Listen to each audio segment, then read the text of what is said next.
Аяны жолоо биднийг байгаль нуурын өмнөд тэрэг, хөвсгөлийн уус, хамар давааны нурууны Мамай уулууд хөтлөн ирлээ.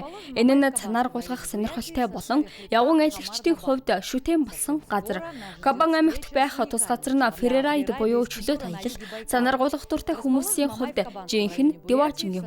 Тунгуудахгүй та бүхнийг нэгэн юр бусын хүнтэй уулзах болно. Түүнийг Мамайн хамгаалагч хэмээн нэрлэдэг. Ингээд Сергей Климовтай хамтдаа танилцгаая.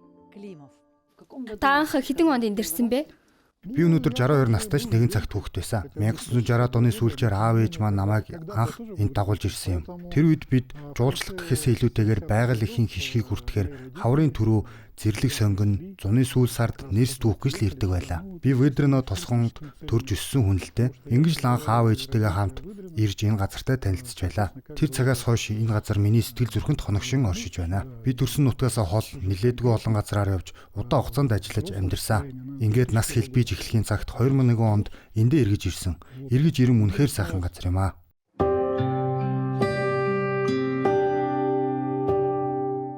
Сергей Климов өөрийг хариуцсан хамгаалж байгаа нутгаа бидэнд танилцууллаа. Мамай ууланд ургах улаан намд орсон ховор ургамлуудыг гიშгэж гэмтэх эрсдэлтэй тул бид зөвхөн тусгайлан зассан модон замаар л явах ёстой. Ингэж чад хизээ тавьсан бэ? 2012 он баха. Хуш модоор ийсэн болохоор маш бүх эдлэгээ сайн даадаг юм аа. Эндхийн бүх зүйлийг онгон байхлыг хөндөхгүй, хор хохирол учруулахгүй байхаар бодон дохижуулж хийжээ. Таныг Мамай уулын ерхий харуул гэж нэрлэж болох уу? Миний бодлоор таныг ингэж нэрлүүлээ зохих юм шиг санагдлаа. Мэдгүй юм да. Таал намайг анх удаа ингэж хэлж байна. Надад ерөнхий гэдэг үг нэг их таалагддаггүй. Харин ариун туршлагатай гэвэл илүү дөхөх бах. Мамай яагаад миний амьдралын салшгүй хэсэг болсон тухайд бол би эндээс холгүйхэн төрж өссөн. Нэгсэндээ миний төрөлх нутаг юм. Би өөрөө уулын цанаар гулгах дуртай. Одоо ч идэвхтэй гулгаж байгаа.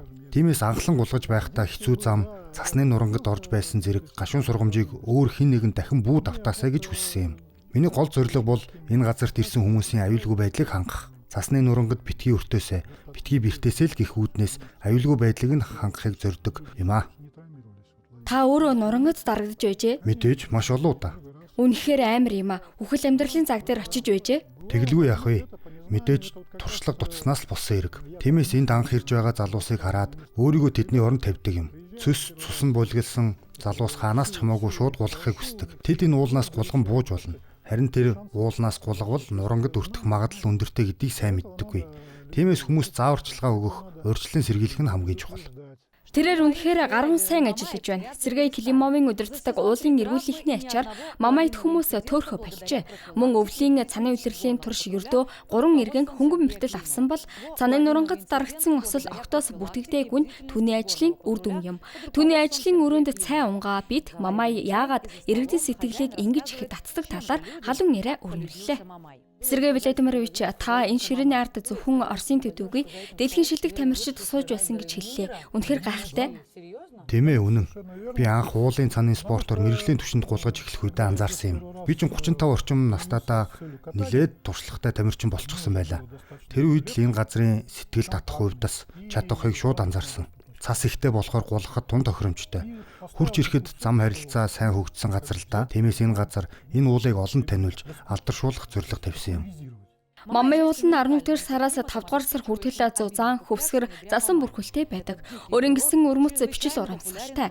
Тиймээс л онгон байгальтайхаа цэвэрлэн сноуборд болон цанын спортоор хичээлдэг хүмүүсийн дунд ихэд танигдсан эрх туртай газар нь болжээ.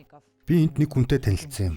Тэр хүн заавал Канадаас сурвалжлах багтаагаа ирж, Орос тусгаалan зассан замгүй газараар гулгах ийм сонирхолтой цэг байгааг таниулан сурталчлах хэрэгтэй гэсэн. Удалгүй тэд энд ирээд гайхалтай кино хийснээр гадныхан Мамайг мэддэг болсон доо. Ингээд л гадных ирж гулгах болсон юм. Энэ бүхний хэллийг та тавьжээ? Би биш ээ. Мамай уул байгаа болохоор ирсэн хэрэг шүү дээ. Би зүгээр л энд байж таарсан юм. Ямар ч хүн хараад үнэхээр гайхалтай газар гэдгийг надаар хэлүүлдэггүй харж байгаа. Сурвалжлах багийнхантай хамт дэлхийн шилдэг олон тамирчин ирсэн. Америк нэгдсэн улсын 3 удаагийн шилдэг тамирчин Ингрид Бэкстрим, домогт Калум Петитгээд оцсон газар бүрд нь гарын үсгийг нь авах гэсэн олон фэнтэд дэлхийн одод ирсэн юм. Тэд ч уулын цанын чөлөөт бултын одод шүү дээ. Тэдэнд ямар сэтгэл төрсөн бол Үнэхээр гайхалтай сэтгэл төрүүлж чадсан гэж хэлсэн л дээ. Би мамаа юу таалагдсан уу гэж суусан юм. Тэгсэн бид мэрэгжлийн тамирчны замналдаа ийм сайхан газар байдаг гэдгийг төсөөлж байсангүй гэсэн. Тэд Канадын, Британийн Колумб болон Японы Хоккайдо арлын Саппоро орчмол ийм их застай, цасан гулгахад тохиромжтой сайхан газар гэж байдаг гэдгийг л мэддэг байсан баг. Тэгсэн манай эндхийн цасны чанар, хөвсгөр зөөлөн байдлыг хараад үнэхээр биширсэн. энэ цанын улирал мамайн ууланд засны нуранхтай холбоотой нэг ч осол бүртгэдэггүй. Харин 3 хүн л хөнгөн бэртсэн байна. Энэ бүхэн Сергей Климовын ахлагчтай улан эргүүлэхний хичээл зүтгэлийн үр дүн юм. Уулнаас цас нурах аюулыг цаг агаарын ажиглалтаас хамаарч шууд таамаглаж болдог. Бид энд агаарын хим, цасны зузааныг цаг ямагт тэмдэглэж байдаг ч хүмүүс цаг агаарын өөрчлөлтийн мэдээг шуурхаа хүргэх мэрэгжлийн цаг уурын станцтай болох шаардлага бол байгаа. Эндхийн байгаль үнэхээр өвөрмөц, содон. Мамай ууланд зэрлэг амтан баавгайтай таарлах нь хүртэл элбэг. Хөвч тайган эзэн, хүрэн баавгай хүмүүстэй таарах нь энгийн үзэгдэл. Би иргэдийг баавгаатай таарахыг төдийлөн сайн зүйл гэж боддоггүй. Тэр тусмаа ойртох ч хэрэггүй. Аюул эрсдлээ тооцож бэлтгэлтэй байх ёстой юм. Зай барих, аюулгүй зайтай өнгөрөх гээд олон зүйлийг мэддэг байх ёстой. Баавгай бол энэ уулын эзэн. Бид тэдний зам ёсны амьдралд нь саад хийх ёсгүй юм аа. Баавгайн эзэмшил газарт ирсэн болохоор бид усыг нь уул ёсыг дагах хэрэгтэй. Бид зочид гэдгээ мартаж болохгүй. Бидэнд мэдээж уул усны эзэн, лус савдгийн талаар ярилцах үе байдаг. Хамгийн гол нь уул ус, байгаль дэлхийд хүндэтгэлтэй хандах хэрэгтэй. Энэ бол цэвэр, ариун байгаль. Тиймээс бидний оюун бодол хийгээд хэлж буй үг хүртэл зөв хүндэтгэлтэй байх ёстой юм. Энэ бүхнийг үргэлж санаж, ухаарах хэрэгтэй. Учир нь байгальд чи яаж хандна? Байгаль их чамд яг тийм хариуг нь барина. Цасны нурангад өртнө гэдэг нь хүртэл чиний хийсэн буруу үлийн хариуч байж мэднэ шүү дээ. Манай гацуур Ёлочка хүрээд ирлээ. Гацуур гэдэг юм уу? Ёлка, Ёлочка миний гутлыг үнэрлээд байна. Та энд олон тохойтой юу? Ганц Ёлочка л байгаа. Сергей Климов мамай ууланд сургалтын төв байгуулжээ. Энд хүүхдүүдэд ууланд аялахдаа аюулгүй байдлыг хэрхэн хангах тухай сургалт явуулдаг байна. Хүүхдүүдтэй ажиллахаас гадна бид цасны нурангаас сэргийлэх, нурангийн үеийн аюулгүй байдлыг хангах сургалтыг онол практик ослуулан заадаг. Практик дадлагыг эндээс холгүй орших ихц налуу дээр хийдэг юм. Тэгэхээр энд танхимын сургалтанд болдог байх нэ? Тийм ээ. Мамай уул байгаль нуурын өмнөд эргээс ердөө 12 км-ийн зайд Ведрено тосгоны хажууд оршдог. Мамай нь нэг уул биш, их баг болон зүүн мамай голын хүндийг багтаасан нуруу юм. Ноён оргил нь далайн түвшнөөс дээш 1600 м өндөртэй. Би эндхийн бүх газар оронд нэр өгсөн.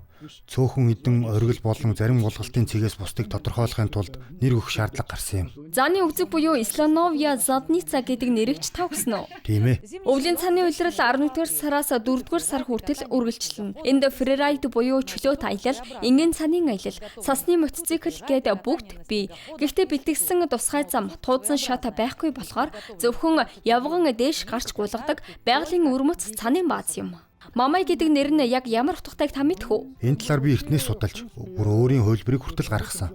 Олон тооны орон нутаг судлалын бүтээлүүдээр батлагдсан. Бидний мэдэх түүхэнд гарах Мамай хаантай ямар ч холбоогүй. Түүхээс үзэхэд Алтан ордын хаан Мамай гэж гардаг шүү дээ. Крем, ижил мөрний доод бие, Астрахань хаваар нутаглаж байсан. Тэр Мамай хаан бол Чингис хааны ачин гэгддэг, дундад Аз гаралтай хатны хүү. Түүний судсаар Чингис хааны цус урсаж байсан. Тэгэхдээ тэр хизээч энд ирж байгаагүй. Түүний төрөл садан ч энд нутаглаж байгаагүй. Тийм болохоор би Орос эвенк хэлний толь бичиг шүүж байгаад Мома гэдэг үг олсон. Мома. Юу гэсэн утгатай үг вэ? Модлог уул гэсэн утгатай.